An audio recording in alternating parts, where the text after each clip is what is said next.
A great lesson in reminding us that all rich people are so useless that even after locking someone up in their house 1v10 with weapons and the element of surprise and the help of their servants, they still can't kill you. This is a fucking game!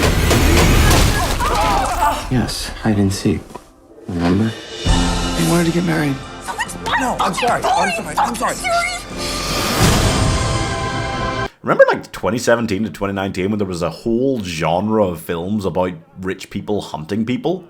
Like, it ended when COVID came around, but I remember specifically it lasting up until then because The Hunt was one of these, and it came out, and I think that was the last film I saw in cinemas before they closed for quarantine.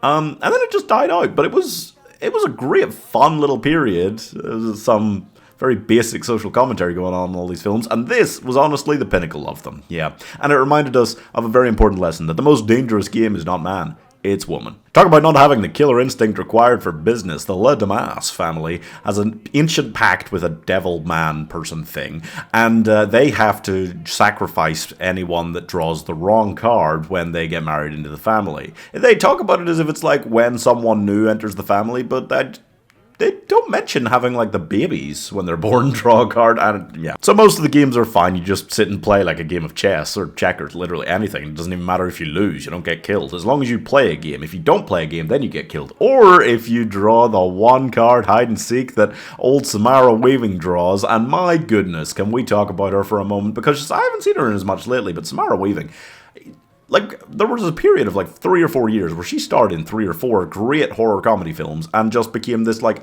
icon. She was incredible. Specifically for the comedy horror genre.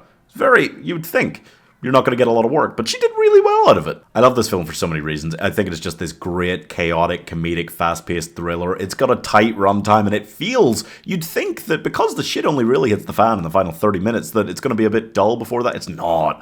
For me, it just gets better and better as it goes on, but it is strong throughout.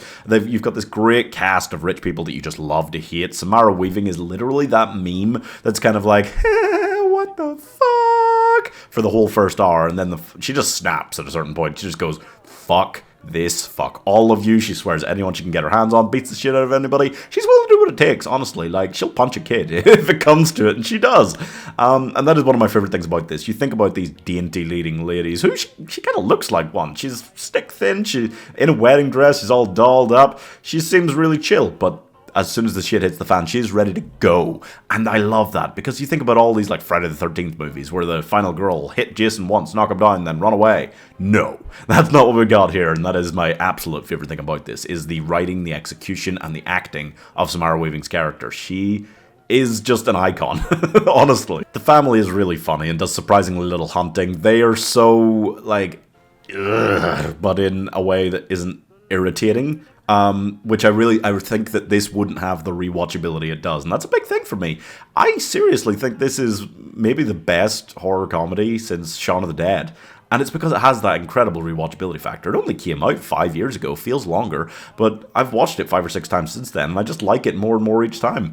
And that's because the family are the right kind of hateable characters. They're not like grinding on your brain to watch them, but you do hate them anyway. As crazy as this is, the premise, the film itself, as it goes off the wall, it goes really kooky at times and has its moments, but it still manages to feel kind of grounded in this way that if you were thrown in this situation, this is kind of what you do, right? It is real, even though it's very fantastical. It feels like it shouldn't work as well as it does, but the incredible performance of Samara Weaving, Adam Brody is great in this. The whole cast is great. That one lady is too excited to scream "Hail Satan," love her. It is just fast-paced throughout. It feels just kooky and funny and silly, even though it is a proper thriller and feels like it's got so many great thriller elements to it. So I'm giving the best exploding scene since Kingsman 4.5 stars. I love those infinitely rewatchable films. Let me know what your favorite just go-to random rewatch movie is in the comments. And if you don't mind, if you're not busy, you could subscribe or get a membership to help choose what films I watch on Thursdays and Fridays.